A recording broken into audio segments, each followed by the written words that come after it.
Hello दोस्तों, कैसे हैं आप सब? आई होप आप सभी बहुत अच्छे हैं और अपनी पढ़ाई सब अच्छे से कर रहे हैं। मैं आकाश मिश्रा, आकाश में मैं आप सभी का बहुत-बहुत स्वागत करता हूँ। और आज के इस क्लास में हम लोग अपनी सेकंड बुक स्टार्ट कर रहे हैं और सेकंड बुक में हम लोग ज्योमेट्री को पढ़ेंगे। इससे पहले अगर मैं बात करूँ तो हम लोगों ने फर्स्ट बुक को बहुत अच्छे तरीके से कंप्लीट कर लिया है। आई होप आप लोगों ने सारी क्लासेस को अच्छे से देखा होगा और चीज़ें आपको अच्छे से समझ में आई होंगी, ठीक है? तो आज से हम लोग अपनी सेकंड बुक स्टार्ट कर रहे हैं और सेकंड बुक में हम लोग ज्योमेट्री को पढ़ने वाले हैं। अब बात करें कि ज्योमेट्री ज्योमेट्री मतलब अगर मैं बताऊँ तो ज्योमेट्री बहुत सारे ऐसे लोग होते हैं जिनको बहुत टफ लगती है। लेकिन मैं आपको अगर बताऊँ तो अगर आप थोड़ा-सा कंसंट्रेशन के साथ अगर क्लास को देखेंगे और चीज़ों को आप समझना चाहेंगे, तो आपकी बहुत इंटरेस्टिंग होने वाली है ज्योमेट्री, ठीक है? आपको मतलब मैं अगर बताऊँ मैं अपने अकॉर्डिंग अगर मैं आपको बताऊँ तो फर्स्ट बुक से आपकी जो सेकंड बुक है, ये बहुत ईज़ी है, ठीक है? फर्स्ट बुक में आपका स्टेटमेंट में दे दिया जाता है प्रूव करने के लिए, तो आपका टफ हो जाता है, ठीक है?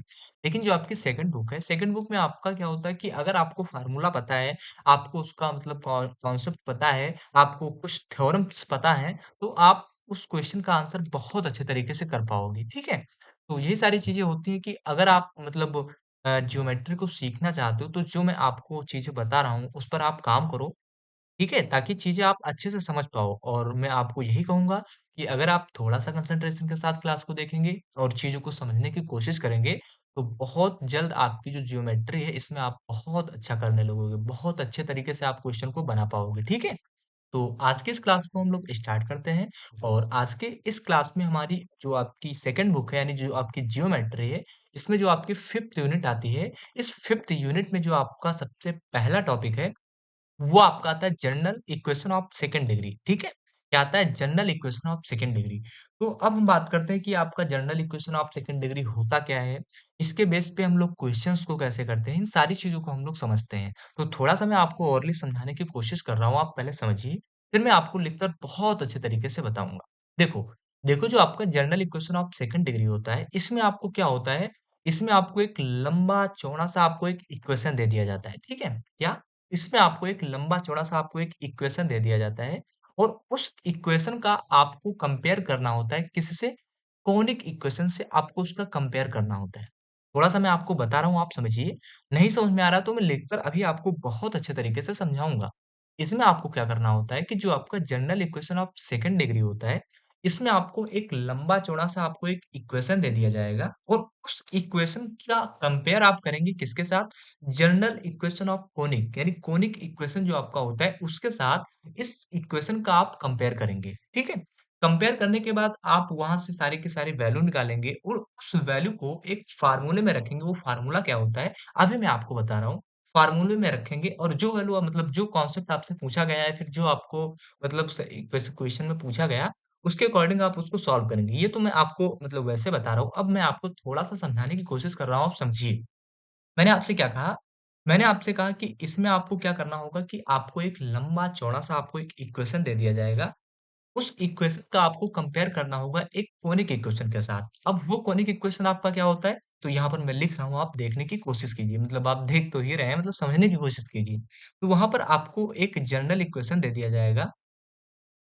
General equation of conic conic ये कोनिक का आप एक जनरल इक्वेशन दिया जाएगा और वो इक्वेशन आपका क्या होगा? वो इक्वेशन आपका होगा ax square plus 2hxy 2hxy plus by square plus 2gx plus 2fy plus c is equal to 0।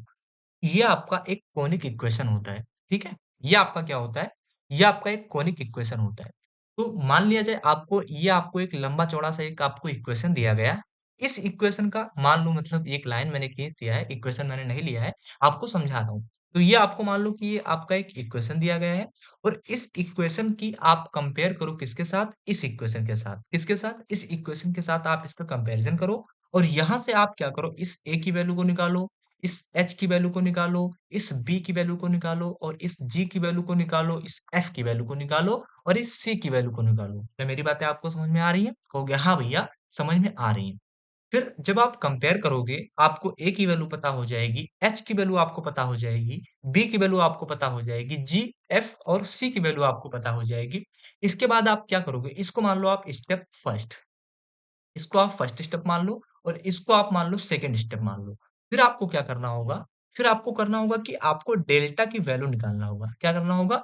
Delta की आपको वैल्यू निकालना होगा। थोड़ा-सा आप मतलब अभी मुझे पता है कि आप नहीं समझ पा रहे होंगे, लेकिन आप थोड़ा-सा धैर्य रखिए, मैं आपको बहुत अच्छे तरीके से समझा दूँगा। अभी मैं चीज़ें आपको समझा रहा हूँ, ठीक है?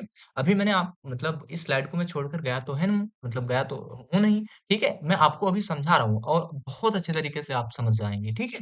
तो जब आप यहाँ पर इन सारी की सारी वैल्यू को कंपैरिज़न करके निकाल लेंगे, उसके बाद आपको क्या करना होगा? आपको डेल्टा की वैल्यू निकालनी होगी। अब डेल्टा आपका क्या होता है? तो डेल्टा आपका होता है A, B, C plus 2 F, G, H minus A F square minus B G square minus C H square, ये आपका होता है डेल्टा। तो यहाँ से आप क्या करोगे? डेल्टा की वैल्यू निकालोगे। थोड़ा-सा अब मैं क्या कर रहा हूँ, रिलेट करने की कोशिश कर रहा हूँ, आप समझिए। देखो मैंने क्या बताया? मैंने आपको बताया कि अगर मुझे general equation of second degree निकालना है, क्या general equation of second degree निकालना है, तो सबसे पहले जो इक्वेशन आपका दिया जाएगा, उस इक्वेशन का हम लोग इस कोनिक इक्वेशन के साथ कंपैरिजन करेंगे, ठीक है? इसको हम लोग कंपेयर करेंगे, ठीक है? क्या करेंगे? इसको इस इक्वेशन के साथ हम कंपेयर करेंगे। मान लो कुछ भी आपको इक्वेशन दिया गया है, तो उस इक्वेशन का हम लोग कंपेयर करेंगे किसके साथ? इस कोनिक इक्वेशन के साथ। जब इस कोनिक इक्वेशन के साथ हम लोग कंपेयर करेंगे, तो यहाँ से हमको A की वैल्यू पता हो जाएगी, H की वैल्यू पता हो जाएगी, B की वैल्यू पता हो जाएगी, G की वैल्यू पता हो जाएगी, F की वैल्यू पता हो जाएगी और C की वैल्यू पता हो जाएगी। जब आपको ए, एच, बी, जी, एफ और सी की वैल्यू आपको जब पता हो जाएगी, देन आप इसमें क्या करोगे? आप क्या करोगे कि आप डेल्टा की वैल्यू निकालोगे। अब डेल्टा का फ़ॉर्मूला आपका क्या होता है? अब इन सारी चीज़ों को आपको ध्यान रखना होगा। यही सारी चीज़ें अगर आपको पता है तो ज्योमेट्री आपको बहुत आसान लगेगी। तो ये आपका डेल्टा का फ़ॉर्मूला होता है। तो यहाँ पर आप A की वैल्यू रखो, V की वैल्यू रखो, C की वैल्यू रखो, F, G, H की वैल्यू रखो, A, F की वैल्यू रखो, B, G की वैल्यू रखो और C, H की वैल्यू रखो। इन सारी की सारी वैल्यू रखने के बाद आपको डेल्टा की कुछ आपको वैल्यू मिलेगी। क्या मिलेगी? आपको डेल्टा की आपको कुछ वैल्यू मिलेगी। तो मान लो कि अगर आपका जो डेल्टा है इसमें आपको डेल्टा की 2 वैल्यू मिलने की पॉसिबिलिटी होती है। पहली वैल्यू आपको क्या मिल सकती है? मतलब पहली वैल्यू मिल सकती है कि डेल्टा की वैल्यू 0 के बराबर ना हो। मेरी बातें आप समझिए, 0 के बराबर ना हो और दूसरी वैल्यू आपको मिल सकती है कि डेल्टा की वैल्यू 0 के इक्वल हो। क्या? पहली वैल्यू आपको मिल सकती है कि डेल्टा की वैल्यू 0 के बराबर ना हो और दूसरी वैल्यू आपको मिल सकती है कि डेल्टा की वैल्यू आपकी 0 के इक्वल हो। ठीक है? मेरी बातें आपको समझ में आ रही हैं? कहोगे हाँ भैया, समझ में आ रही हैं। अब देखो अब देखो यहाँ पर थोड़ी-सी चीज़ें हमको और समझनी होती हैं कि आखिर जब डेल्टा की वैल्यू 0 के इक्वल नहीं होती है, तब हम लोग क्या आंसर देंगे? जब आपका डेल्टा के इक्वल होती है, तब हम लोग क्या आंसर देंगे? इन सारी चीज़ों को हम लोग सीखते हैं। देखो देखो यहाँ पर अगर आपकी डेल्टा की वैल्यू 0 के इक्वल नहीं आती है, अगर हम यहाँ पर AB माइनस H स्क्वायर करते हैं, क्या करते हैं? अगर हम लोग AB माइनस एच स्क्वायर करते हैं, AB माइनस एच स्क्वायर कहाँ से आया? यहाँ से आप A की वैल्यू निकालोगे, यहाँ से आप क्या करोगे? B की वैल्यू निकालोगे और यहाँ से आप H की वैल्यू जो निकालोगे, उसमें आप क्या करोगे कि AB का अगर आप गुणा करते हो और H स्क्वायर से आप मतलब H का वर्ग करके घटा देते हो और वो वैल्यू अगर ग्रेटर देन क्या होती है? 0 आ जाती है। क्या होती है? वो वैल्यू अगर ग्रेटर देन 0 आ जाती है, तो ये आपका क्या रिप्रेजेंट करेगा? तो ये रिप्रेजेंट करेगा आपका इलिप्स को। क्या रिप्रेजेंट करेगा? तो ये रिप्रेजेंट करेगा आपका इलिप्स को। अभी मैं आपको बता रहा हूँ, जब मैं क्वेश्चन कराऊँगा तो आप अच्छे से कनेक्ट कर पाओगे और मैं बहुत धीरे-धीरे से आपको समझाने की कोशिश कर रहा हूँ। तो यहाँ से अगर AB का आप मल्टीप्लाई करते हैं और जो आपका H है उसका आप स्क्वायर कर देते हैं और वैल्यू को घटा देते हैं और घटाने के बाद वो वैल्यू अगर 0 से बड़ी आती है, तो वो इक्वेशन आपका क्या रिप्रेजेंट करेगा? वो रिप्रेजेंट करेगा आपका इलिप्स को। तो यहाँ से अगर आप लिखना चाहो तो आप लोग लिख सकते हो कि रिप्रेजेंट यानी आप एंटी रिप्रेजेंट इलिप्स। ठीक है? रिप्रेजेंट इलिप्स किसको रिप्रेजेंट करेगा? इलिप्स को रिप्रेजेंट आपका करेगा। यही आपका पहला कंडीशन ये हुआ। दूसरा कंडीशन आपका क्या बनता है? दूसरा कंडीशन बनता है कि अगर मैं ए, बी का मल्टीप्लाई करूँ और h स्क्वायर करके घटा दूँ और वो वैल्यू अगर आपकी इज़ लेस देन 0 आती है, यानी 0 से आपकी छोटी आती है, तो वो आपका रिप्रेज़ेंट करेगा हाइपरबोला को। तो यहाँ से आपको ये रिप्रेज़ेंट करेगा हाइपरबोला को। किसको रिप्रेज़ेंट करेगा? हाइपरबोला को रिप्रेज़ेंट करेगा। ठीक है? तीसरी कंडीशन आपकी यहाँ पर क्या बनती है? तीसरी कंडीशन आपकी बनती है कि अगर हम a, b का मल्टीप्लाई करते हैं और h स्क्वायर करके मतलब h का स्क्वायर करके घटा देते हैं और वो वैल्यू अगर आपकी किसकी होती है, वो वैल्यू अगर आपकी 0 के इक्वल हो जाती है, तो ये आपका रिप्रेज़ेंट करेगा पैराबोला को। किसको रिप्रेजेंट करेगा? तो ये आपको रिप्रेजेंट करेगा पैराबोलो मतलब पैराबोला को। ठीक है? यहाँ पर एक कंडीशन आपकी फोर्थ और आती है, हालाँकि ये इतना इम्पोर्टेंट नहीं है लेकिन मैं आपको बता दूँ कि अगर a प्लस b हम लोग करते हैं और वो वैल्यू किसके इक्वल आ जाती है, वो आपकी वैल्यू इक्वल आ जाती है 0 के, तो वो आपका क्या होता है रेक्टेंगुलर हाइपरबोला होता है। ठीक है? क्या होता है? वो आपका रेक्टेंगुलर हाइपरबोला होता है। ठीक है? क्या होता है? रेक्टेंगुलर हाइपरबोला होता है। क्या मेरी बातें आपको समझ में आ रही है? थोड़ा-सा आप मतलब समझ रहे होंगे कि भैया पता नहीं क्या बता रहे हैं, कुछ समझ में नहीं आ रहा है। लेकिन मतलब थोड़ा-सा अगर विश्वास आप हम पर करते हो, तो जब मैं क्वेश्चन लूँगा, तो मैं पूरी गारंटी के साथ कहता हूँ, आप इसको बहुत अच्छे तरीके से समझ चुके होंगे। बस थोड़ा-सा मतलब क्या होता है कि कॉन्सेप्ट आपको सिखाना ज़रूरी होता है। आप मतलब ऐसा रिलेट करिए कि मैं इसको पहली बार पढ़ रहा हूँ और मैं आपको पहली बार आपको पढ़ा रहा हूँ, ठीक है? इससे क्या होगा कि आप चीज़ों को कनेक्ट कर पाओगे, ठीक है? अब जैसे ये सारी चीज़ें क्या होती हैं कि आप शायद आपने इसे नहीं पढ़ा होगा लेकिन आपको एलिप्स आपको पता होगा, हाइपरबोला आपको पता होगा, पैराबोला आपको पता होगा, रेक्टेंगुलर हाइपरबोला आपको ये सारी चीज़ें पता होंगी। नहीं भी पता है तो यहाँ पर इसका कोई बहुत ज़्यादा यूज़ नहीं होगा। जब हम क्वेश्चन को सॉल्व करेंगे तो हम लोग उसको बताते रहेंगे कि हाँ, मतलब कैसे क्या चीज़ें होती हैं। तो यहाँ पर इतनी चीज़ें आपको समझ में आ गई। एक बार रिपीट करूँ मैं सारी चीज़ें क्योंकि दिमाग से शायद बाहर जा रही हैं सारी चीज़ें, ठीक है? लेकिन मैं बाहर नहीं जाने दूँगा, मैं आपको समझा कर रहूँगा, ठीक है? तो मैंने आपसे क्या बताया? मैंने आपसे बताया कि जब आपको जनरल इक्वेशन आप सेकंड डिग्री आपको निकालना होगा, तो जो आपको इक्वेशन दिया जाएगा, वो इक्वेशन का आप मतलब कंपेयर करोगे किसके साथ? कोनिक इक्वेशन के साथ। आपने कोनिक इक्वेशन के साथ जब कंपेयर किया, आपको क्या मिला? A की वैल्यू मिल गई, B की वैल्यू मिल गई, H की वैल्यू मिल गई, G की वैल्यू मिल गई, F की वैल्यू मिल गई और C की वैल्यू मिल गई। इन सारी की सारी वैल्यू को आप लोगों ने क्या किया इस डेल्टा वाले फार्मूले में रखना और हाँ, ये आपका कॉनिक इक्वेशन, ये आपका जो डेल्टा का फार्मूला है, इसको आपको ध्यान रखना है और जो ये मैंने आपको कंडीशन बताई हैं, 3 कंडीशन मैंने आपको बताई हैं, इन तीनों कंडीशन को भी आपको ध्यान रखना है। ठीक है? ये आपको लग रहा होगा कि अभी ये इम्पोर्टेंट नहीं है, लेकिन इनका रोल बहुत होता है क्वेश्चन्स में। तो आप लोगों को क्या पता हुआ कि आपने इन सारी की सारी वैल्यू को कंपेयर करके निकाल लिया। उसके बाद आप क्या करोगे डेल्टा में सारी की सारी वैल्यू को रखोगे, ठीक है? आपने क्या कर दिया डेल्टा में सारी की सारी वैल्यू को रख दिया। अब डेल्टा में रखने के बाद इसकी कुछ ना कुछ आपको वैल्यू मिलेगी ना, तो मान लो कि इसमें आपको 2 वैल्यू मिली। पहली कि आपकी क्या होगी कि डेल्टा की वैल्यू 0 से बड़ी होगी या फिर 0 से छोटी होगी, यानी 0 के बराबर आपकी नहीं होगी।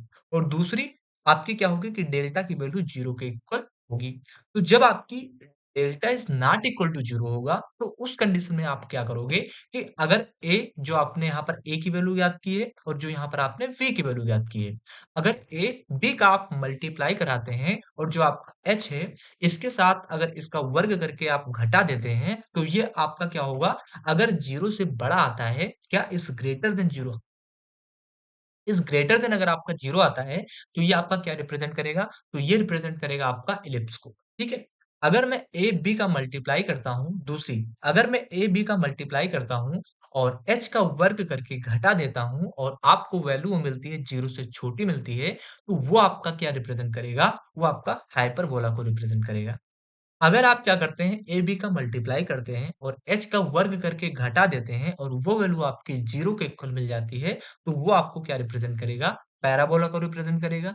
और अगर a plus B is equal to मतलब a और b को अगर आप जोड़ते हैं और वो वैल्यू अगर आपकी 0 के इक्वल आती है, तो वो आपको रेक्टेंगुलर हाइपरबोला को रिप्रेज़ेंट करेगा। क्या मेरी बातें इतनी आपको समझ में आ गई हैं? तो कि हाँ भैया समझ में आ गई हैं। तो ये कंडीशन किस केस में हुआ? जब delta is not equal to 0 हुआ। क्या? ये कंडीशन कब हुआ जब delta is not equal to 0 होगा। अभी एक कंडीशन बाकी है आपका कि जब डेल्टा इज़ इक्वल टू आपका 0 होगा, तो हम लोग क्या करेंगे? अगली स्लाइड में चलें? तो कहोगे हाँ भैया चलो।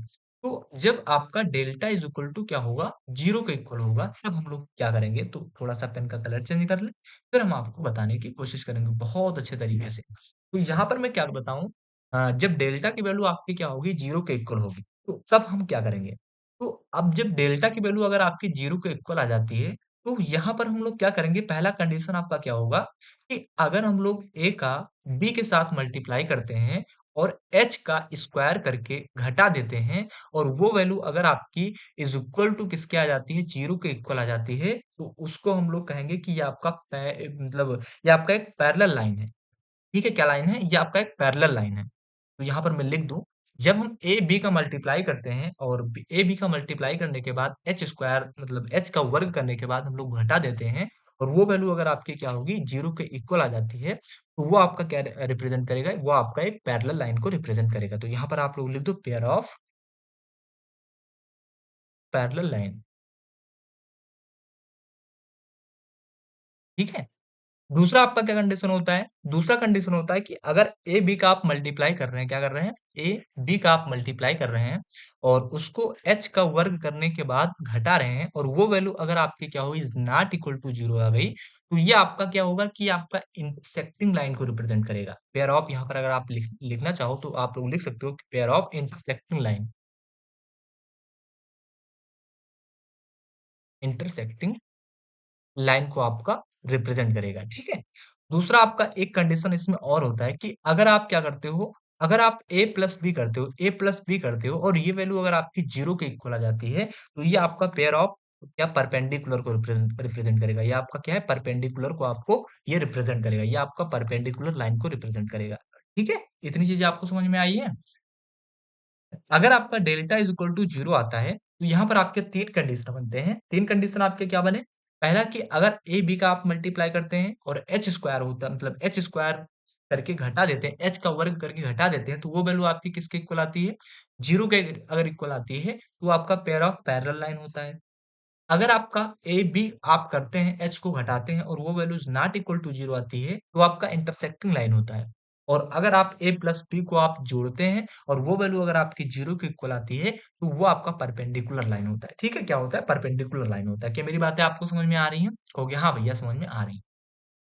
अब देखो, यहाँ पर इतनी चीज़ें अगर आपको बता दी मैंने, तो आप यहाँ पर क्या करोगे? यहाँ पर आपको मतलब थोड़ी-सी चीज़ें आपको समझ में आ गई होंगी कि आखिर इलिप्स आप कब निकालोगे? इलिप्स को कब प्रेज़ेंट होगा? मतलब कब रिप्रेज़ेंट करेंगे हम लोग? हाइपरबोला को कब रिप्रेज़ेंट करेंगे और पैराबोला को कब रिप्रेज़ेंट करेंगे?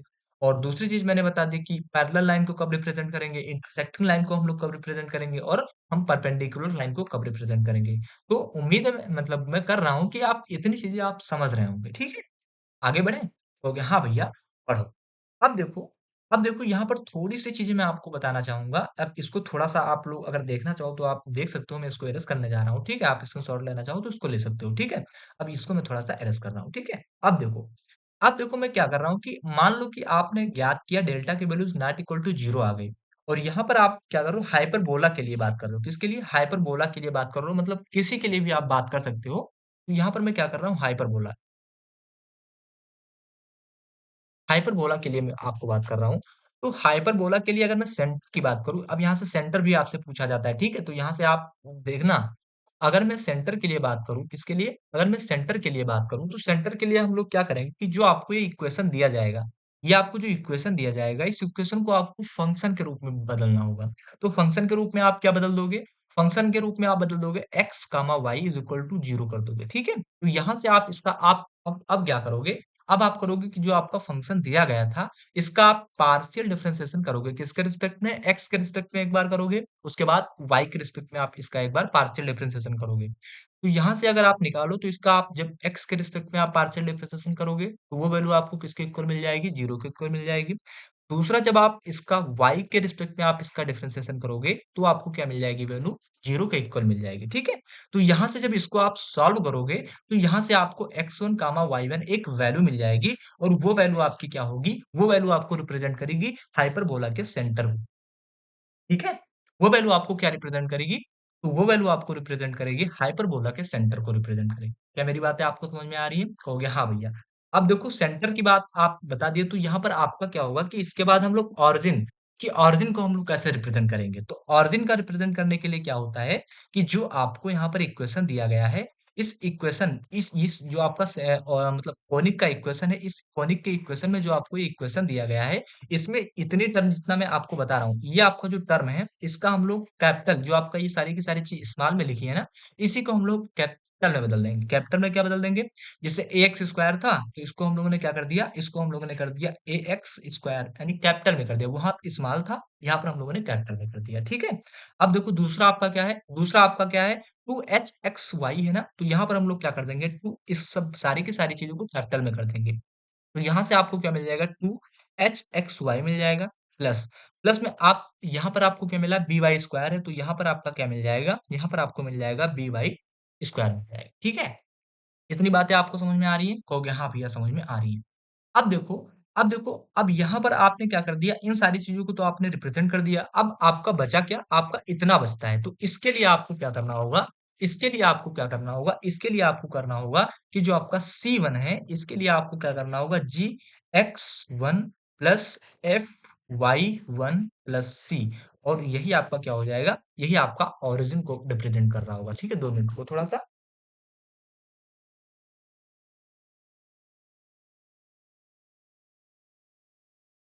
तो ये आपका क्या रिप्रेजेंट कर रहा होगा? तो ये आपका ओरिजिन को रिप्रेजेंट कर रहा होगा। क्या मेरी बातें आपको समझ में आ रही हैं? कहोगे हाँ भैया समझ में आ रही है। आगे बढ़ें? कहोगे हाँ भैया बढ़ो। मुझे लगता है मतलब शायद आप थोड़ा-सा कन्फ्यूज़ हो रहे होंगे कि भैया ये सारी चीज़ें क्या बता रहे हैं। लेकिन अभी मैं जब क्वेश्चन लूँगा तो आप अच्छे से चीज़ों को कनेक्ट कर पाओगे, ठीक है? थोड़ा-सा आप मतलब विश्वास हम पर रखो। मैं आप सबको बता रहा हूँ कि आप बहुत अच्छे तरीके से क्वेश्चन को समझेंगे। तो जितनी चीज़ें मैंने आपको यहाँ पर बताई हैं, क्या उतनी चीज़ें आपको समझ में आ रही हैं? एक बार फिर से मैं रिपीट करूँ फिर क्वेश्चन पर चलूँ? देखो, मैंने आपसे क्या कहा? मैंने आपसे कहा कि अगर आपको कोई general equation of second degree निकालना है, तो सबसे पहले आपको जो इक्वेशन दिया जाएगा, उस इक्वेशन का आप कंपैरिज़न करेंगे इस जनरल इक्वेशन ऑफ कॉनिक इसको थोड़ा-सा इरेज़ कर दें, थोड़ा-सा ही बहुत मतलब गंदा लग रहा है, इसको थोड़ा-सा इरेज़ कर दें, ताकि आप समझ पाओ, ठीक है? ये आपका क्या होता है? ये आपका जनरल कोनिक इक्वेशन होता है, ठीक है? ये आपका कोनिक इक्वेशन होता है, ये आपका बहुत इंपॉर्टेंट होता है, बिना इसके आप क्वेश्चन नहीं कर पाओगे, तो इसको थोड़ा-सा आप लोग ध्यान रखना, ठीक है? इसको थोड़ा-सा इरेज़ कर दें, क्योंकि थोड़ा-सा बहुत मतलब अच्छा लग रहा था, इसीलिए थोड़ी-सी मतलब इसको इरेज़ कर दें, फिर हम बताएँ, ठीक है? तो ये आपका जो इक्वेशन दिया गया है, इस इक्वेशन से आप लोग इसका कंपैरिज़न करेंगे, कंपैरिज़न करने के बाद आपको क्या मिलेगा? कंपैरिज़न करने के बाद आपको जो वैल्यू मिलेगी डेल्टा में रखेंगे, डेल्टा में रखने के बाद आप क्या करोगे? आपको 2 पॉसिबिलिटी मिलेगी, पहला 0 और दूसरा मतलब नॉट इक्वल 0। पहला आपको क्या मिलेगा 0, दूसरा नॉट इक्वल टू 0। 0 होगा तो मेरे कंडीशन क्या होंगी मैंने बता दिया आपको, नॉट इक्वल 0 होगा तो कंडीशन क्या होगी मैंने आपको बता दिया। फिर मैंने आपको बता दिया कि अगर आपको हाइपरबोला में अगर आपको सेंटर निकालना है, तो सेंटर के लिए मैंने आपको बता दिया क्या होता है। अगर आपको ओरिजिन निकालना है, तो मैंने आपको बता दिया क्या होता है। क्या मेरी बातें आपको समझ में आ रही हैं? कहोगे हाँ भैया समझ में आ रही हैं, ठीक है? आगे बढ़ें? कहोगे हाँ भैया बढ़ो। अब देखो एक क्वेश्चन के माध्यम से और आपको समझाने की कोशिश करता हूँ, आप समझिए। एक क्वेश्चन हम लोग ले रहे हैं और बहुत अच्छे तरीके से इस टॉपिक को कवर करते हैं। एक क्वेश्चन आपके सामने यहाँ पर दिया गया है। क्वेश्चन कहाँ है ये? ये आपको एक क्वेश्चन दिया गया है और इस क्वेश्चन के माध्यम से आप लोग बहुत अच्छे तरीके से समझते हैं, ठीक है? देखो, ये आपको जो क्वेश्चन दिया गया है, ये आपका कह रहा है कि what conic test the equation 36x square 24xy plus 29y square minus 72x plus 126y plus 81 is equal to 0। ये आपको इक्वेशन दिया गया है।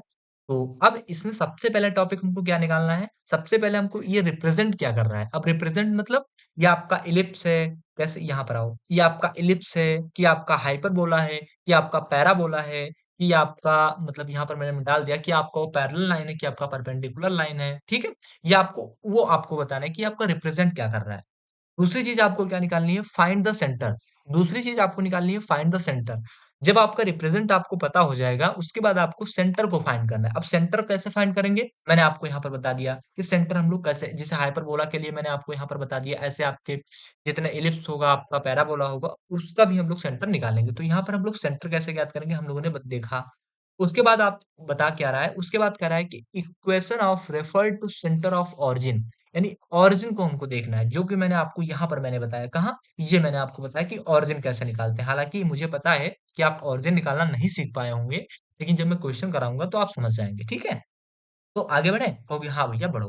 तो ये आपका एक-एक करके हम लोग सारे टॉपिक को बहुत अच्छे तरीके से सीखते हैं और बहुत अच्छे तरीके से समझने की कोशिश करते हैं। तो देखो देखो, पहला आपका हम लोग अगर सॉल्यूशन देखें इसका, तो सॉल्यूशन इसका आपका क्या होता है? सॉल्यूशन अगर मैं आपको बताऊँ इसका, तो सबसे पहले आप इसका क्या रिप्रेज़ेंट करोगे?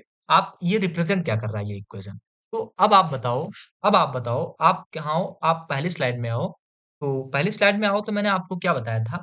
कि अगर आपको कोई आपका मतलब यहाँ पर अगर आप पहली स्लाइड में आओ तो मैंने आपको क्या बताया था कि अगर आपको किसी जनरल इक्वेशन का आपको सेकंड अगर आपको general equation of second degree निकालना है तो सबसे पहले जो आपको ये कॉनिक इक्वेशन दिया गया है इस कॉनिक इक्वेशन से आप इसका कंपैरिजन करोगे क्या करोगे इस कॉनिक इक्वेशन के इक्वेशंस के साथ आप इसका कंपैरिजन करोगे तो इस कॉनिक इक्वेशन को आप यहाँ पर लिखो क्या लिखो कॉनिक इक्वेशन आपका क्या था कॉनिक इक्वेशन आपका था ए एक्स स्क्वायर क्या था A X square plus two H X Y क्या two H X Y plus B Y square plus two G X plus two F Y plus का C is equal to zero ये आपका क्या है ये आपका एक कोनिक इक्वेशन है क्या है ये आपका एक कोनिक इक्वेशन है ठीक है तो यहाँ से आप सबसे पहले जो आपको ये इक्वेशन दिया गया है इस इक्वेशन का आप कंपैरिजन करो किसके साथ इस कोनिक इक्वेशन के साथ तो जब आप कंपैरिजन करेंगे तो यहाँ से अगर आप देखो तो ए एक्स स्क्वायर यहाँ पर आपको नहीं मिल रहा है यहाँ पर आपको 36 एक्स स्क्वायर मिल रहा है यहाँ पर आपको 2hxy मिल रहा है, यहाँ पर आपको 24xy मिल रहा है। यहाँ पर आपको by स्क्वायर है, यहाँ पर आपको 29y स्क्वायर मिल रहा है। यहाँ पर अगर आप देखो तो 2gx है, यहाँ पर आपको 72x लिखा हुआ है। यहाँ सर आप देखो तो 2fy है, यहाँ से आप देखो तो आपका 126y दिया गया है, ठीक है? यहाँ से अगर आप देखो c की वैल्यू यहाँ पर आपको क्या दी गई 81 दी गई है, ठीक है? तो यहाँ से अगर मैं आपको कंपैरिजन अगर करता हूँ, तो यहाँ से a की वैल्यू आपको क्या मिल जाएगी तो यहाँ से एक्स स्क्वायर का कॉफिशिएंट ए है तो यहाँ पर एक्स स्क्वायर का कॉफिशिएंट क्या है 36 है तो ए की वैल्यू क्या मिल जाएगी 36 मिल जाएगी यहाँ पर देखो तो एक्स वाई का कॉफिशिएंट क्या है 2h है तो यहाँ पर आप लोग लिख दो 2h और यहाँ पर आपका एक्स वाई का कॉफिशिएंट क्या है तो आपका 24 है तो यहाँ पर क्या लिख दो 24 तो यहाँ से h की वैल्यू आपको क्या मिल जाएगी h की वैल्यू मिलेगी ये 2 से आपका 12 बार कट जाएगा तो h की वैल्यू आपको क्या मिल जाएगी 12 मिल जाएगी क्या मिल जाएगी h की वैल्यू आपको 12 मिल जाएगी अगर यहाँ पर मैं वाई स्क्वायर का कॉफिशिएंट देखूं तो आपका बी है तो यहाँ से मैं बी की वैल्यू क्या निकाल सकता हूँ तो बी की वैल्यू यहाँ पर वाई स्क्वायर की वैल्यू क्या है 29 है तो यहाँ से बी की वैल्यू क्या मिल जाएगी आपको 29 मिल जाएगी ठीक है बी की वैल्यू आपको क्या मिल जाएगी 29 मिल जाएगी यहाँ पर अगर आप देखो तो आपको जीएक्स मिल रहा है जीएक्स का कॉफिशिएंट क्या है आपका 2 है क्या है जीएक्स का कॉफी मतलब एक्स का कॉफिशिएंट आपका क्या है तो यहाँ पर आपको 2g दिया गया है तो यहाँ पर आपका क्या हुआ 2g हो गया और यहाँ पर इसका कॉफिशिएंट क्या है एक्स का तो 72 है तो यहाँ पर आपने क्या लिख दिया 72 लिख दिया अब ये आपका क्या हो जाएगा 36 दुना क्या होता है 72 तो जी की वैल्यू आपको क्या मिल जाएगी 36 मिल जाएगी क्या मिल जाएगी जी की वैल्यू आपको क्या मिल जाएगी 36 मिल जाएगी ठीक है अब आप देखो अब आप देखो यहाँ पर 2fy तो यहाँ से f की वैल्यू अगर मैं आपसे बताऊं तो f की वैल्यू आपको क्या मिल जाएगी यहाँ पर 126y मिल जाएगी क्या मिल जाएगी 126y मिल जाएगी y नहीं लेंगे तो यहाँ से 2 आप काटोगे तो आपका कितना मिलेगा 63 बार आपका चला जाएगा f की वैल्यू आपको क्या मिल जाएगी 63 मिल जाएगी क्या मिल जाएगी तो f की वैल्यू आपको मिल जाएगी 63 अब यहाँ पर अगर आप देखो तो c की वैल्यू आपको क्या मिली 81 मिली तो c की वैल्यू आप यहाँ पर क्या लिख सकते हो 81 लिख सकते हो मेरी बातें आपको समझ में आ रही हैं कहोगे हाँ भैया समझ में आ रही है हमने क्या किया हमने किया कि जो आपको इक्वेशन दिया गया था इस इक्वेशन का हमने एक कॉनिक इक्वेशन के साथ कंपैरिजन किया और ए एक्स मतलब A B H G F C का हमने क्या किया वैल्यू को निकाला क्या मेरी बातें आपको इतनी समझ में आ रही है वही चीज तो मैंने आपको इतनी देर से मैं समझा रहा हूँ कि यहाँ पर आप क्या करोगे कि जो आपको लंबी चौड़ी इक्वेशन दी जाएगी उसका आप क्या करोगे कंपेयर करोगे जनरल इक्वेशन के साथ कंपेयर जब आप करोगे कंपेयर करने के बाद ए की वैल्यू आपको मिल जाएगी एच की वैल्यू मिल जाएगी बी की वैल्यू मिल जाएगी जी की वैल्यू मिल जाएगी एफ की वैल्यू मिल जाएगी सी की वैल्यू मिल जाएगी उसके बाद आप क्या करोगे इस डेल्टा में सारी की सारी वैल्यू को पुट कर दोगे तो वही तो मैंने यहाँ पर किया है कि सबसे पहले मैंने क्या किया सबसे पहले मैंने किया कि जो आपका ये आपको इक्वेशन लंबी चौड़ी से दी गई थी इसका हमने कंपेरिजन किया किसके साथ कॉनिक इक्वेशन के साथ जब कॉनिक इक्वेशन के साथ हमने किया तो ए की वैल्यू क्या मिल गई 36 मिल गई बी की वैल्यू 29 मिल गई एच की वैल्यू हमको 12 मिल गई, जी की वैल्यू हमको 36 मिल गई, सी की वैल्यू हमको 81 मिल गई और एफ की वैल्यू हमको क्या मिल गई 63 मिल गई। ठीक है? अब आप क्या करोगे? अब आप करोगे कि आप डेल्टा की वैल्यू निकालोगे। क्या निकालोगे? डेल्टा की वैल्यू निकालोगे। डेल्टा की वैल्यू हम लोग यही निकाल देते हैं। तो डेल्टा की आपका फार्मूला क्या होता है? इसका फार्मूला होता है ए बी सी प्लस आपका क्या होता है 2FGH ठीक है? माइनस का अब इसको आप अगर समझना चाहो, रटना चाहो तो आप इसको समझ सकते हो। यहाँ पर आपका AF का स्क्वायर हो जाएगा, AF स्क्वायर हो जाएगा माइनस का यहाँ पर बी है तो बी आप सिंगल लिख दो और जी आपका जी का स्क्वायर कर दो तो जी स्क्वायर हो जाएगा माइनस का यहाँ पर आपका सी है तो सी को आप सिंगल लिख दो एच आपका क्या है तो एच स्क्वायर इसको आप मतलब याद रखना चाहो तो ऐसे ट्रिक के साथ याद कर सकते हो पहले आपका क्या होगा A B C two F G H होगा। उसके बाद आपका क्या होगा, ए आपका सिंगल होगा, ए सिंगल लिख दिया। फिर आपका इस ए का आप मल्टीप्लाई करो इस एफ के वर्ग के साथ, आपने कर दिया। आप इस बी का मल्टीप्लाई अप्लाई करो इस जी के साथ, आपने कर दिया। आप इस सी का मल्टीप्लाई करो इस एच के वर्ग के साथ, आपने कर दिया। ठीक है, तो यहां से अगर मैं आपसे बताऊं, तो आप जब इसको सॉल्व करोगे तो ए की वैल्यू आपको क्या मिली, 36 मिली, तो आप यहाँ पर लिख दो 36 लिख दो गुणे। बी की वैल्यू आपको क्या मिले, 29 मिली, तो यहाँ पर आप 29 लिख दो गुणे। सी की वैल्यू आपको क्या मिली, तो सी की वैल्यू आपको 81 मिली, तो आप यहाँ पर क्या लिख दो, 81 लिख दो। ठीक है, 81 लिख दिया प्लस टू। एफ की वैल्यू आपको क्या मिली, तो एफ की वैल्यू आपको मिली, यहाँ पर क्या मिली, 63 मिली, तो आप यहाँ पर क्या लिख दो, इंटू में 63 लिख दो। और फिर यहाँ पर आप जी की वैल्यू आपको क्या मिली, तो यहाँ पर 36 मिली, तो यहाँ पर आप 36 लिख दो। एच की वैल्यू आपको क्या मिली, 12 मिली, आप 12 लिख लो। माइनस का ए एफ स्क्वायर, ए की वैल्यू आपको क्या मिली, ए की वैल्यू आपको 36 मिल रही है, तो आप यहाँ पर 36 लिख दो। यहाँ पर एफ स्क्वायर, एफ की वैल्यू आपको क्या मिल रही है, एफ की वैल्यू आप यहाँ पर देखो तो 63 मिल रही है, तो इंटू में क्या होगा, 63 का होल स्क्वायर माइनस। अब बी, बी की वैल्यू आपको क्या पता है, तो बी की वैल्यू आपको 29 पता है, 29 लिख दो। अब जी की वैल्यू आपको क्या पता है, 36 पता है, तो 36 का स्क्वायर कर दो। ठीक है, यहाँ पर अगर आप थोड़ा सा और नीचे आओ तो यहाँ पर माइनस का सी, सी की वैल्यू आपको क्या पता है, तो सी की वैल्यू आपको पता है 81, तो यहाँ पर आप 81 लिख दो। इंटू में क्या है, एच, एच आपका क्या है 12, तो 12 का आपका क्या हो जाएगा, वर्क हो जाएगा। ठीक है, 12 का क्या हो जाएगा, आपका वर्क हो जाएगा। ठीक है, 2 मिनट रुको थोड़ा सा। ठीक है, 12 का आपका क्या हो जाएगा, 12 का आपका वर्क हो जाएगा। अब देखो, अगर आप इसको सॉल्व करोगे तो आपको इस इक्वेशन को देखने से क्या लग रहा है, जब आप इसको सॉल्व करोगे तो जाहिर सी बात है कि जो डेल्टा की वैल्यू होगी वो जीरो के इक्वल नहीं आएगी।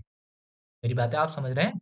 अब आप इसको सॉल्व करो, 36 गुणे 29 गुणे 81 को सॉल्व करो।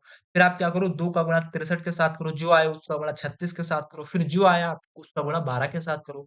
फिर 36 का गुणा आप 63 के वर्ग के साथ करो। फिर माइनस 29 का गुणा आप 36 के वर्ग के साथ करो। फिर आप 81 का गुणा आप 12 के वर्ग के साथ करो। तो जाहिर सी बात है कि ये वैल्यू आपकी नॉट इक्वल टू जीरो आएगी, यानी जीरो से कुछ ना कुछ आपकी बड़ी ही वैल्यू आएगी, जीरो के इक्वल मतलब जीरो के इक्वल आपकी वैल्यू नहीं आएगी। ठीक है, ये आपको इस इक्वेशन को देखने से लग रहा है, हो गया हाँ भैया।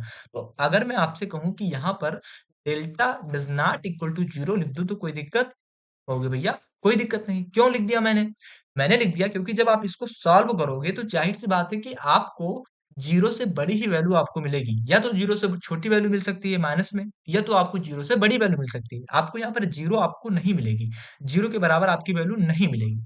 आपको देखने से लग रहा है ना, हो गया हाँ भैया। तो यहाँ से हमने क्या निष्कर्ष, आपको इसको सॉल्व नहीं करना है, आपको ऐसे गेस कर लेना है कि अब इतनी बड़ी इक्वेशन आपको दी गई है, इतनी बड़ी, तो इसको जब हम लोग गुणा करेंगे तो जाहिर सी बात है कि आपका ये जीरो से बड़ा ही होगा या फिर जीरो से छोटा हो सकता है, जीरो के बराबर तो होगा नहीं। कहोगे हाँ भैया, तो यहाँ पर आपने क्या किया, delta does not equal to zero हो गया। अब आप क्या करोगे, अब आप करोगे कि ए की वैल्यू को पता करोगे। ए की वैल्यू आपको क्या मिली थी, तो ए की वैल्यू आपको मिली थी कितना, यहाँ पर आप आओ तो ए की वैल्यू आपको मिली थी 36, तो आप यहाँ पर लिख दो 36 लिख दो। उसके बाद आप क्या करोगे, बी की वैल्यू पता करोगे। वी की वैल्यू अगर आप निकालते हो तो वी की वैल्यू आपको क्या पता है, 29 पता है, तो यहाँ पर बी की वैल्यू आप लोग क्या लिख दोगे, 29 लिख दोगे।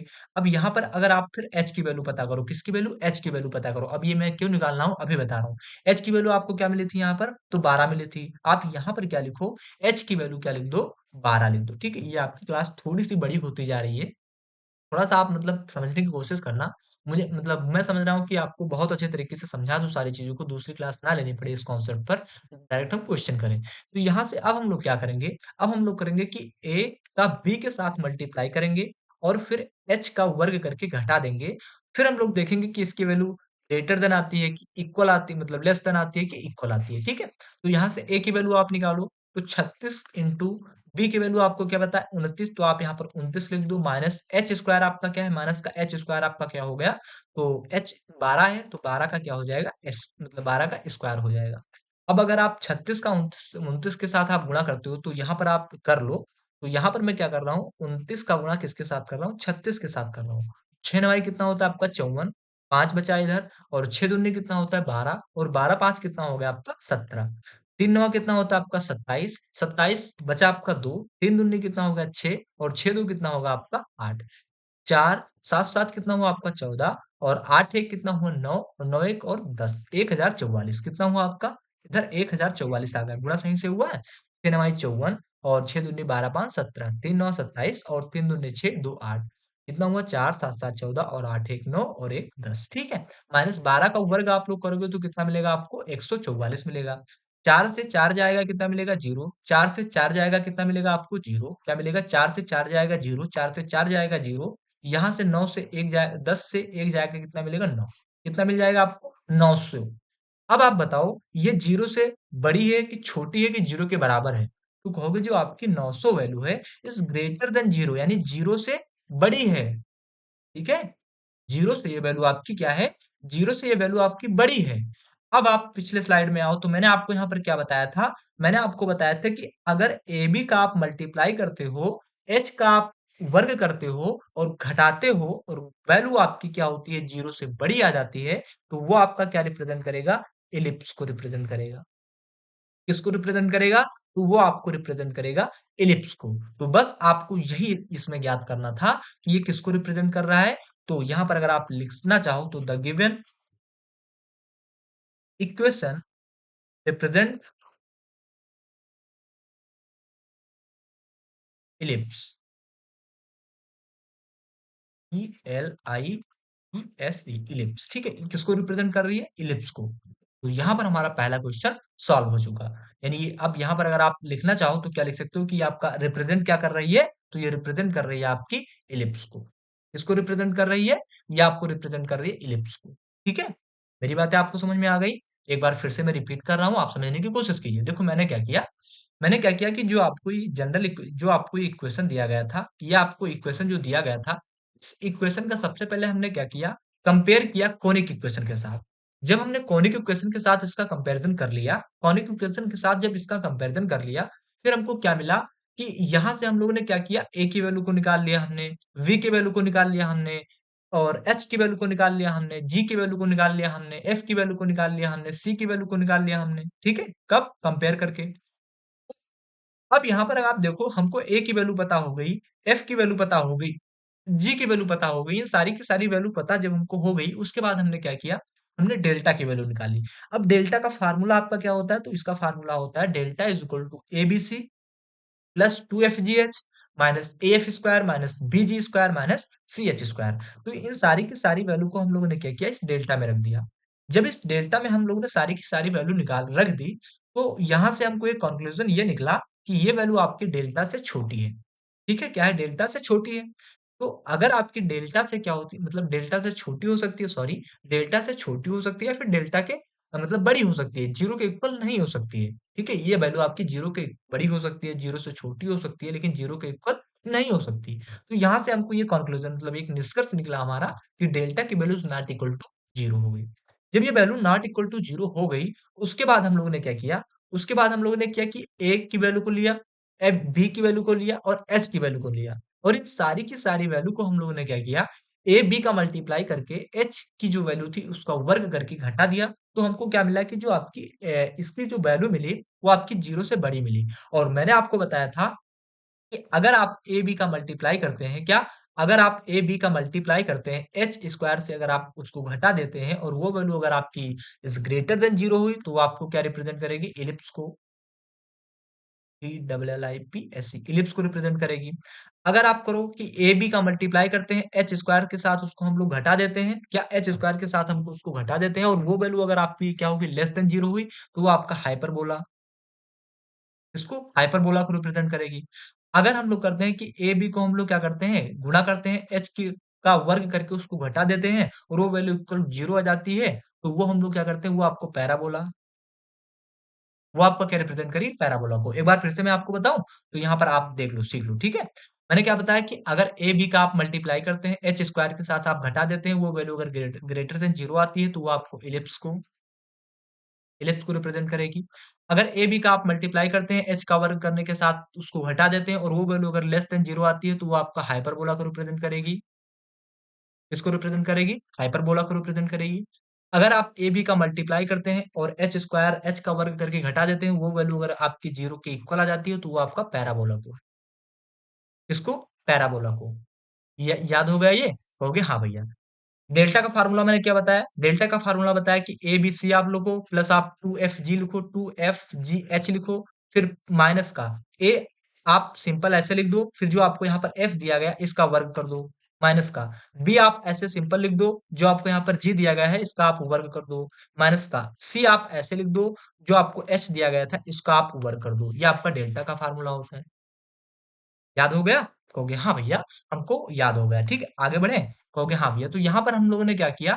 हम लोगों ने पहली चीज ज्ञात कर ली कि आपको रिप्रेजेंट क्या कर रहा है। तो रिप्रेजेंट क्या कर रहा है पता हो गया? कहोगे हाँ भैया पता हो गया। अब हम लोग क्या करेंगे? Find the centre. सेंटर को हम लोग फाइंड करेंगे। क्या करेंगे? सेंटर को हम लोग फाइंड करेंगे। तो सेंटर को फाइंड करने का मैंने तरीका क्या बताया था? कि अगर आपको सेंटर को फाइंड करना है, तो जो आपको इक्वेशन दिया गया है उसको आप फंक्शन में चेंज करके उसका पार्शियल डिफरेंशिएशन कर दो। तो हम लोग क्या करेंगे? हम लोग क्या करेंगे? इसको एरस कर दें। इसका आप स्क्रीनशॉट लेना चाहो तो ले लो, मैं यहीं पर बताने वाला हूँ। ठीक है? ठीक है, अब मैं इसको एरस कर रहा हूँ। ठीक है, यहाँ पर इसको एरस कर रहा हूँ। ठीक है, तो यहाँ पर आप लोग क्या करेंगे? सेंटर की बात करेंगे, फाइंड द सेंटर। तो सेंटर सबसे पहले जो आपको ये इक्वेशन दिया गया था, इस इक्वेशन को हम लोग क्या करेंगे? एक्स और वाई यानी एक्स और वाई के फंक्शन में डिनोट कर देंगे। तो यहाँ पर हम लोग क्या लिखेंगे? इसका सोल्यूशन क्या होगा हमारा? सोल्यूशन क्या होगा हमारा? इसका सॉल्यूशन हमारा क्या होगा? तो सॉल्यूशन इसका हम लोग कैसे निकालेंगे? जैसे ये आपको दिया गया है, तो इसका सॉल्यूशन आप सबसे पहले इसको एफ एक्स वाई में रिप्रेजेंट कर दो। ठीक है, तो F X Y is equal to क्या हो जाएगा? तो ये आपका हो जाएगा 36 एक्स स्क्वायर हो जाएगा, प्लस आपका 24 एक्स होगा, 24 एक्स वाई होगा, प्लस आपका 29 वाई स्क्वायर होगा, माइनस का आपका 72 एक्स होगा, प्लस आपका 126 वाई होगा, प्लस आपका 81 इज इक्वल टू 0। हमने फंक्शन में इसको डिनोट कर दिया। अब आप क्या करोगे? अब आप करोगे कि आप इसका पार्शियल डिफरेंशिएशन करोगे, यानी आप इसका क्या करोगे? मतलब del F upon del X अलग करोगे, और यहां से आप क्या करोगे? Del F upon del Y अलग करोगे। मतलब एक्स के जितने आपके टर्म हैं उनको आप एक साथ करोगे, और वाई के जितने आपके टर्म हैं उनको आप एक साथ करोगे। ठीक है, मेरी बातें आपको समझ में आ रही है? कहोगे हाँ भैया समझ में आ रही है। तो यहां से जब आप इसका डिफरेंशिएशन करोगे, तो 36 एक्स स्क्वायर का जब आप डिफरेंशिएशन कर रहे हो, तो आपको क्या मिल रहा है? ये आपको मिल जाएगा 72, और x की पावर में से 1 घट जाएगा तो 1 मिल जाएगा। ठीक है? प्लस यहां से अगर आप देखो, तो यहां से आप x के रिस्पेक्ट में करोगे तो x आपका 1 हो जाएगा, तो यहां पर आपका क्या मिलेगा? 24 y मिल जाएगा। और यहां से अगर आपका एक x आपका यहां पर है तो 72। अब इस y को हम लोग नहीं लेंगे, केवल x के रिस्पेक्ट में हो रहा है तो x को ही हम लोग लेंगे। तो यहां से हम लोग क्या करेंगे? 72 का हम लोग करेंगे तो आपको क्या मिल जाएगा? 72, और इक्वल टू किसके? 0 के। ठीक है? अब y के लिए बात करें, तो y आपका यहाँ पर क्या है? 24xy है, तो y के रिस्पेक्ट में होगा तो यहाँ पर आपको क्या मिलेगा? 24x मिल जाएगा। 24x लिख दिया हमने। अब देखो प्लस, यहाँ पर अगर आप देखो तो y के रिस्पेक्ट में हम लोग करेंगे तो 126 आपका है ना?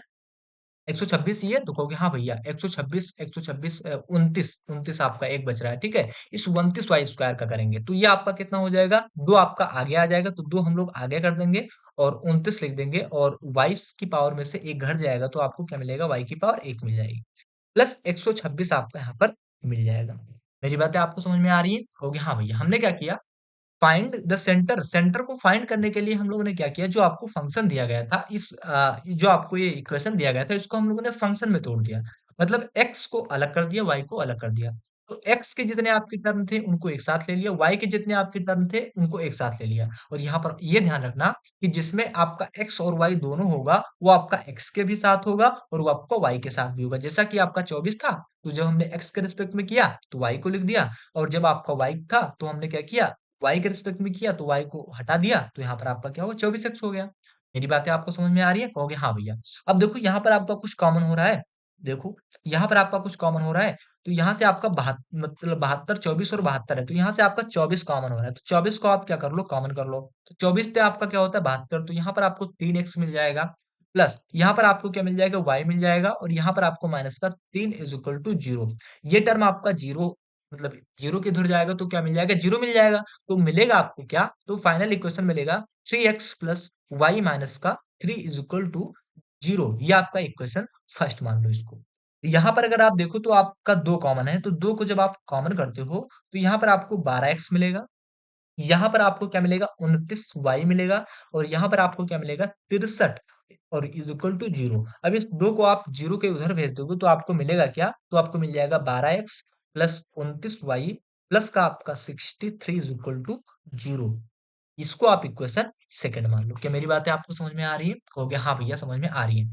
अब आप पिछली स्लाइड में आओ, तो मैंने क्या बताया था कि सबसे पहले आप जो आपको इक्वेशन दिया गया उसको आप फंक्शन मान के इक्वल करेंगे 0 के, आप मतलब उसका डिफरेंशिएशन करेंगे, पार्शियल डिफरेंशिएशन, फिर आप x और y की वैल्यू को निकाल लेंगे। किसकी? x और y की वैल्यू को निकाल लेंगे। तो अब आप इस इक्वेशन से, जो आपको इक्वेशन फर्स्ट था, इस इक्वेशन का आप लोग क्या करो, इस इक्वेशन की सहायता से आप x और y की वैल्यू निकाल सकते हो। तो यहाँ से आप कोई भी मेथड लगा सकते हो, आप प्रतिस्थापन विधि लगा सकते हो, विलोपन विधि लगा सकते हो, आपको मतलब वज्रगुणन विधि लगा सकते हो, जो आपको मतलब अच्छा लगे वो मेथड से आप लोग x और y की वैल्यू को निकाल सकते हो। हालाँकि जो बुक में दिया गया है वो आपको ये मेथड दिया गया है। आगे बढ़ें? कहोगे हाँ भैया बढ़ो। तो आगे बढ़ते हैं और हम आपको समझाने की कोशिश कर रहे हैं। तो आपको इक्वेशन फर्स्ट क्या मिली? तो इक्वेशन फर्स्ट आपको मिली 3x plus Y minus 3 is equal to 0। क्या मिला? 3x 3x क्या मिला? 3x plus Y minus 3, 3x plus Y minus 3 is equal to 0 मिला। और दूसरा ये आपका इक्वेशन क्या हुआ? फर्स्ट हुआ। दूसरा इक्वेशन आपका क्या मिला? 12x प्लस का 29y और प्लस का 63 इज इक्वल टू 0। ये आपको क्या मिला? दूसरा इक्वेशन मिला। एक बार चेक कर लें फिर आपको बताएं क्या मिला। 12x plus 29y plus 63 is equal to 0। ये आपको क्या मिला? ये आपको दूसरा इक्वेशन मिल गया। ठीक है।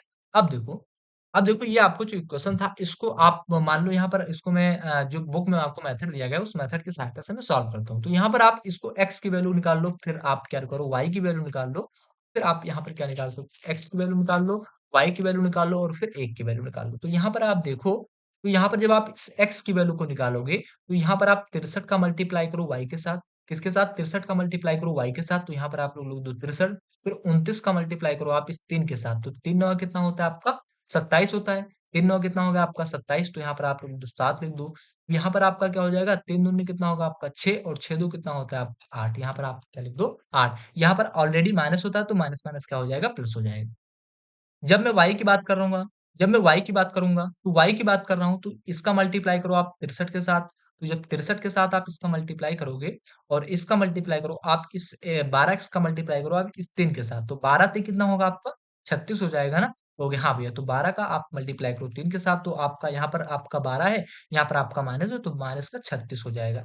अब यहाँ पर अगर आप देखो तो आपका माइनस, यहाँ पर ऑलरेडी माइनस होता है। अब इस 63 का मल्टीप्लाई करो इस 3 के साथ, तो 3 त्रिक का कितना होता है आपका? 9 होता है और 3 छक कितना होता है आपका? 18, यानी 189 आपका आ जाएगा। ठीक है। अब आप इस 3 को आप क्या कर लो, 3 की वैल्यू आप निकालना चाहते हो तो आप इसका मल्टीप्लाई करो इसके साथ, इसका मल्टीप्लाई करो इसके साथ। तो यहाँ पर अगर आप देखो तो 29 से कितना होता है आपका? 87 होता है।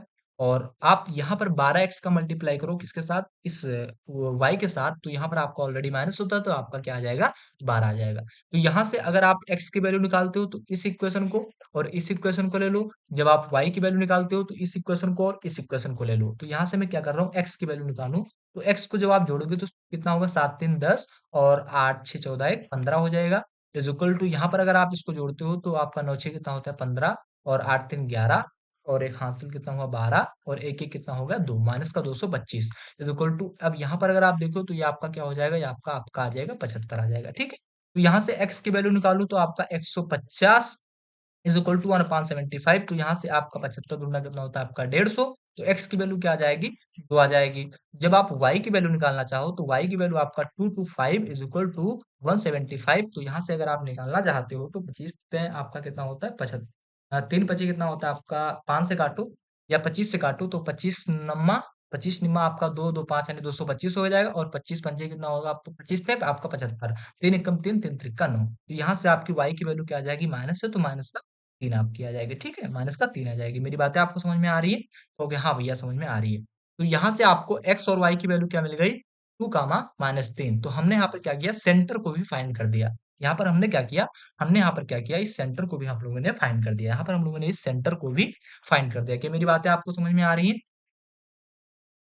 हम लोगों ने यहाँ पर क्या किया? इस सेंटर को भी फाइंड कर दिया। ठीक। अब ये क्या पूछ रहा है कि equation refer to centre of origin. अब आप पिछली स्लाइड में आओ तो मैंने आपको क्या बताया था? हमने यहाँ पर x और y की वैल्यू को भी निकाल दिया, यानी सेंटर को भी हमने फाइंड कर दिया। जब हमने सेंटर को फाइंड कर दिया, अब हमको क्या निकालना है? इसका ऑरिजिन निकालना है। अब हमको इसका ऑरिजिन निकालना है। तो ऑरिजिन हम लोग कैसे निकालते हैं? तो देखो, बोरिंग तो क्लास नहीं हो रही है। मुझे नहीं लगता आपको बोरिंग लग रहा होगा। मैं बहुत धीरे-धीरे और बहुत अच्छे तरीके से आपको समझा रहा हूँ। अब क्या कर रहा हूँ? इसका ऑरिजिन निकाल रहा हूँ। ठीक है? इसको आप मतलब स्क्रीनशॉट लेना चाहो तो ले सकते हो। मैं इसको इरेज़ करने जा रहा हूँ। ठीक है? अब हम लोग क्या करेंगे? ऑरिजिन इसका निकालेंगे।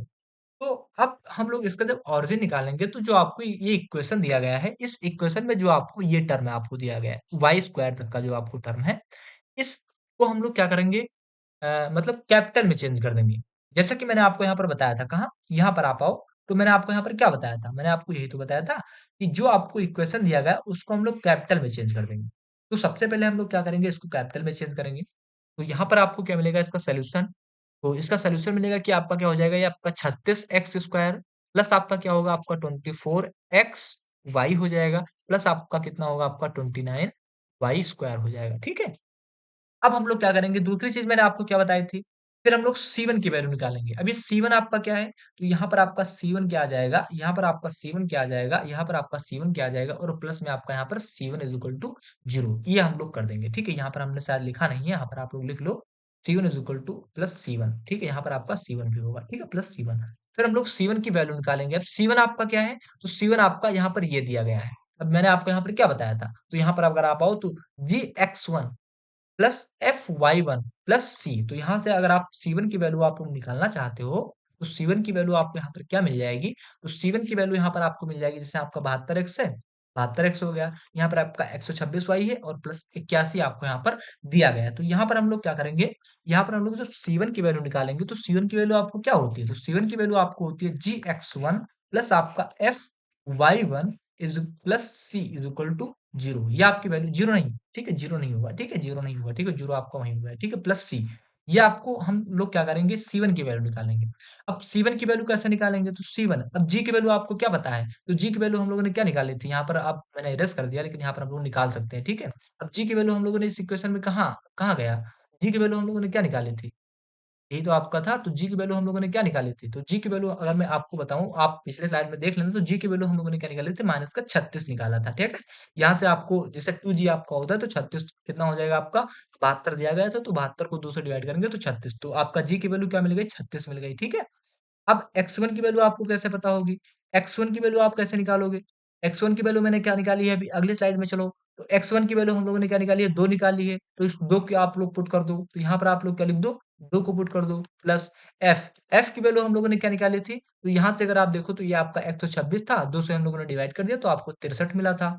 63 ही तो मिला था। तो कहोगे हाँ भैया। अब इस y1 की वैल्यू हम लोगों ने अभी क्या निकाली है? y1 की वैल्यू हम लोगों ने अभी क्या निकाली है? अगली स्लाइड में आओ पाओ तो y1 की वैल्यू हम लोगों ने -3 निकाली है, ठीक है? तो हम लोग क्या करेंगे, इस y1 की वैल्यू यहाँ पर माइनस का 3 लिख देंगे, ठीक? मेरी बातें आपको समझ में आ रही है? प्लस सी, सी आपको यहाँ पर क्या दिया गया? 81 दिया गया है, तो यहाँ पर आप लोग क्या लिख दोगे? 81 लिख दोगे। अब इसको आप C1 को आप सॉल्व करो, तो 36 दूना आपका कितना हो जाएगा? माइनस का 72 और प्लस आपका यहाँ पर 3 तिरका कितना होगा आपका 9 और 3 छक कितना होगा आपका 18 हो जाएगा, ठीक है? कितना हो जाएगा आपका 18 माइनस यहाँ पर था, यहाँ पर प्लस था, तो यहाँ पर भी आपका माइनस हो जाएगा, प्लस आपका क्या 81 अब यहाँ पर आपका 9 दो कितना होगा आपका 11 हो जाएगा। 8 और 7 कितना होता है 15 और 15 एक कितना हो जाएगा आपका 16 ठीक है? और यहाँ पर आपका 1-1 कितना हो जाएगा 2 प्लस आपका मतलब यहाँ पर आपका सारे टर्म आपका माइनस में होगा और ये टर्म आपका प्लस में होगा, प्लस में 81 1 से 1 जाएगा कितना मिलेगा आपको 0 यहाँ से आप 1 लोगे तो आपको 16 मिलेगा, 16 से 8 जाएगा तो 8 मिलेगा, यहाँ से 1 जाएगा तो आपको माइनस का 180 मिल जाएगा। यानी C1 की वैल्यू आपको क्या मिल गई? माइनस का 180 मिल गई। तो मेरी बातें आपको समझ में आई हैं? कहोगे हाँ भैया उनको समझ में आई है। ये आपका फार्मूला आप ध्यान रखना कि हम लोग C1 की वैल्यू कैसे निकालते हैं, gx1 plus F Y one plus C G की वैल्यू रखेंगे, जी की वैल्यू यहाँ से पता हुई, x1 की वैल्यू अभी हम लोगों ने निकाली, ओरिजिन जो आपका सेंटर था और सी की वैल्यू हमको क्या पता है, ये पता है, इन सारे की वैल्यू को रख दिया और हमको क्या मिला, C1 की वैल्यू कितना मिल गया, C1 की वैल्यू माइनस का 180 मिल गई, ठीक है? इसको एरज कर दे तो हाँ भैया इसको आप एरज कर सकते हो, ठीक है? तो C1 की वैल्यू हमको क्या मिल गई, तो C1 की वैल्यू माइनस का 180 मिल गई। अब आप क्या करोगे, अब आप करोगे कि जो आपने अभी इक्वेशन को आपने कैपिटल में चेंज किया था, इसी में आप C1 की वैल्यू को पुट कर दोगे, ठीक है?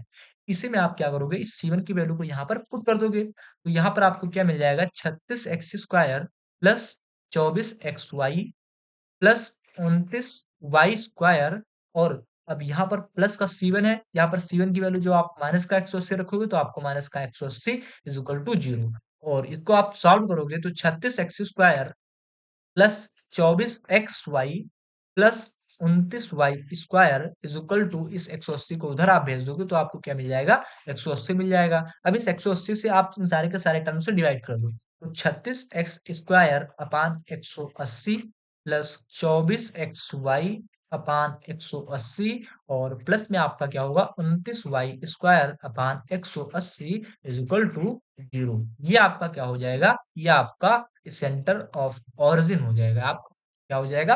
ये आपका सेंटर ऑफ ओरिजिन का इक्वेशन हो जाएगा। कितना सिंपल था।